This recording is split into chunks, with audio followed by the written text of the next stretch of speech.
भारत और अमेरिका के बीच एक ऐतिहासिक व्यापार समझौते ट्रेड डील की चर्चा जोरों पर है, जिसमें दोनों देशों को लाभ मिले। एक बेहतरीन ट्रेड डील वही होती है जिसमें दोनों पक्षों को महसूस हो कि उनकी चिंताओं को समान रूप से सुना गया है। अगर किसी एक पक्ष को लगता है कि उसे उचित मौका नहीं मिला, तो या तो समझौता नहीं होता या फिर वह ज्यादा समय तक टिक नहीं पाता। भारत सरकार चाहती है कि यह एक विन विन स्थिति वाला व्यापार समझौता हो। इसका प्रमुख कारण यह है कि अमेरिकी राष्ट्रपति डोनाल्ड ट्रंप ने स्पष्ट कर दिया है कि अब अमेरिका एक रेसिप्रोकल ट्रेड कंट्री बन चुका है। आपको याद होगा, जब प्रधानमंत्री नरेंद्र मोदी अमेरिका गए थे, तब ट्रंप ने इस नीति की घोषणा की थी।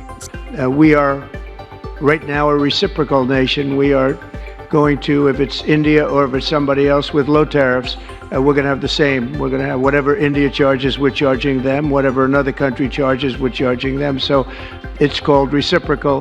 फिलहाल यह टैरिफ भारत पर लागू नहीं हुए हैं। हालांकि कई लोगों में इसे लेकर भ्रम है कि अमेरिका ने पहले ही भारत पर टैरिफ लगा दिए हैं।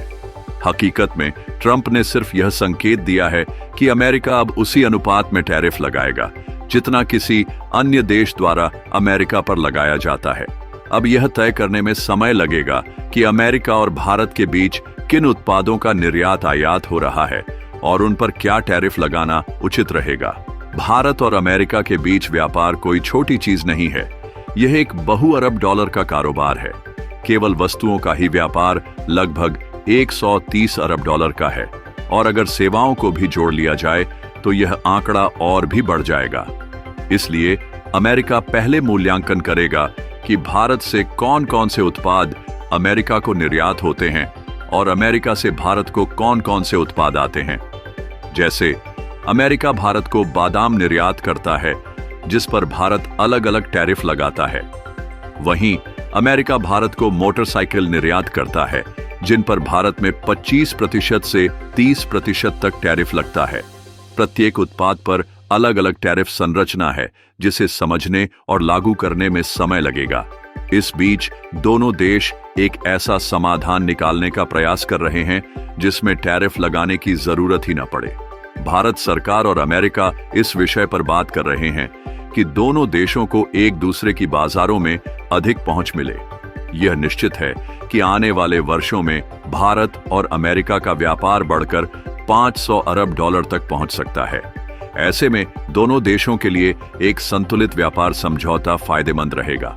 अब सवाल उठता है कि भारत को किन बातों का ध्यान रखना चाहिए और फ्रांस के राष्ट्रपति इमैनुएल मैक्रों की कौन सी बात भारत के लिए मददगार हो सकती है।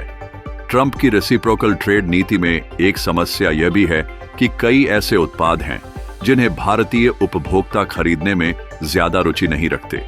उदाहरण के लिए अमेरिकी कारों की बात करें तो भारतीय बाजार में हुंडई, टोयोटा और मारुति जैसी कंपनियां हावी हैं। अमेरिका की खुद की कार कंपनियां वैश्विक स्तर पर जापान और यूरोप की कंपनियों से प्रतिस्पर्धा में पीछे हैं, तो वे भारतीय बाजार में कैसे सफल होंगी। अगर अमेरिका यह कहे कि वह भारतीय कारों पर टैरिफ लगाएगा, तो इसका भारत पर कोई खास असर नहीं पड़ेगा, क्योंकि भारत की कार कंपनियों का अमेरिका में निर्यात करने का कोई बड़ा लक्ष्य नहीं है। भारत से अमेरिका को किए जाने वाले प्रमुख निर्यातों में ब्रॉडकास्टिंग उपकरण, टेलीकॉम इक्विपमेंट, पैकेज्ड दवाइयां, रिफाइंड पेट्रोलियम, हीरे और आभूषण शामिल हैं। भारत के टेलीकॉम उत्पाद आज 100 से अधिक देशों में निर्यात हो रहे हैं और अमेरिका भी एक बड़ा खरीदार है। अब देखना यह होगा कि ट्रंप इन क्षेत्रों में टैरिफ लगाने का फैसला लेते हैं या नहीं। खास तौर पर दवाइयों के मामले में अमेरिका में भारतीय दवाओं की कीमतें बढ़ जाएंगी, जो वहां की जनता के लिए नुकसानदायक होगी। इसलिए ऐसा लगता नहीं कि फार्मास्यूटिकल उद्योग पर कोई बड़ा असर पड़ेगा। समग्र रूप से देखा जाए तो भारत और अमेरिका के व्यापार संबंधों में ट्रंप को कई चुनौतियों का सामना करना पड़ सकता है। यह सुनिश्चित करने में कि कौन से भारतीय उत्पादों पर अमेरिका टैरिफ लगाए, यह दिखाने के लिए कि भारत भी टैरिफ बढ़ा रहा है। मेरा मानना है कि भारत और अमेरिका एक संतुलित व्यापार समझौते पर हस्ताक्षर करेंगे। इससे टैरिफ बढ़ाने के बजाय कम किए जाएंगे, जिससे दोनों देशों के व्यापार को बढ़ावा मिलेगा।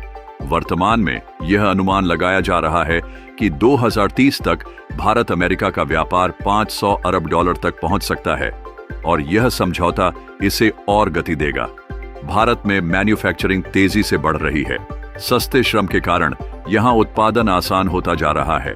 एप्पल जैसी कंपनियां भारत में अपना उत्पादन बढ़ा रही हैं और आईफोन के निर्यात की कीमत पहले ही 1 लाख करोड़ से अधिक हो चुकी है। इससे स्पष्ट है कि भारत की उत्पादन क्षमता लगातार बढ़ रही है।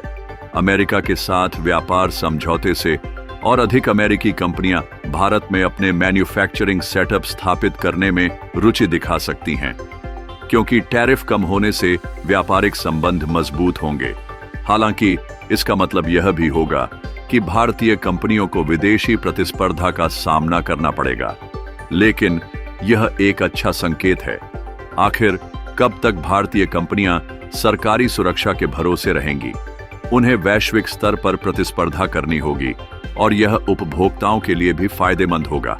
इससे भारतीय कंपनियों को खुद को सुधारने और बेहतर उत्पाद बनाने का अवसर मिलेगा।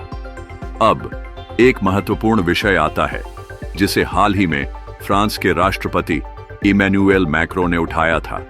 उन्होंने कहा कि अमेरिका जब व्यापार की गणना करता है तो वह केवल वस्तुओं और सेवाओं को शामिल करता है, लेकिन डिजिटल सेवाओं को नहीं। उदाहरण के लिए यूरोप में फेसबुक, गूगल और अन्य अमेरिकी टेक कंपनियां अरबों डॉलर कमाती हैं, लेकिन अमेरिका इस आय को व्यापार के रूप में नहीं गिनता। भारत को भी यह मुद्दा उठाना चाहिए। भारत में यूट्यूब, व्हाट्सएप, इंस्टाग्राम, फेसबुक ये सभी प्रमुख डिजिटल सेवाएं अमेरिकी कंपनियों की हैं। इनके कारण अमेरिकी कंपनियों के शेयरों की कीमतें स्टॉक मार्केट में लगातार बढ़ रही हैं। अब सोचिए, यदि भारत सरकार यह कहे कि अमेरिकी डिजिटल सेवाओं को सीमित कर दिया जाएगा, तो अमेरिकी टेक कंपनियों को भारी नुकसान होगा। जब भारत अमेरिकी डिजिटल कंपनियों को अपने बाजार में खुली पहुंच दे रहा है, तो बदले में अमेरिका को भी व्यापारिक रियायतें देनी चाहिए। अगर अमेरिका हर डॉलर का हिसाब कर रहा है कि उसे कहां लाभ और कहां नुकसान हो रहा है, तो भारत को भी फ्रांस के साथ मिलकर डिजिटल सेवाओं से संबंधित इस मुद्दे को उठाना चाहिए। भारत और फ्रांस के संबंध पहले से ही मजबूत हैं और यह एक सही अवसर होगा। अंत में मैं सभी भारतीयों से विनम्र अनुरोध करूंगा कि जब आपके पास कोई विकल्प हो तो भारतीय उत्पादों को प्राथमिकता दें। कई अमेरिकी उत्पाद भारतीय बाजार में उपलब्ध हैं, लेकिन यदि कोई उत्पाद भारत में निर्मित हो रहा है या उसकी आपूर्ति श्रृंखला में भारत की महत्वपूर्ण भूमिका है, तो उसे खरीदने पर विचार करें।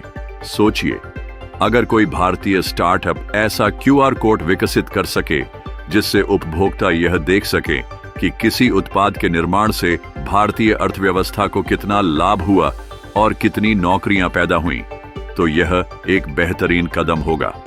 B Indian, buy Indian.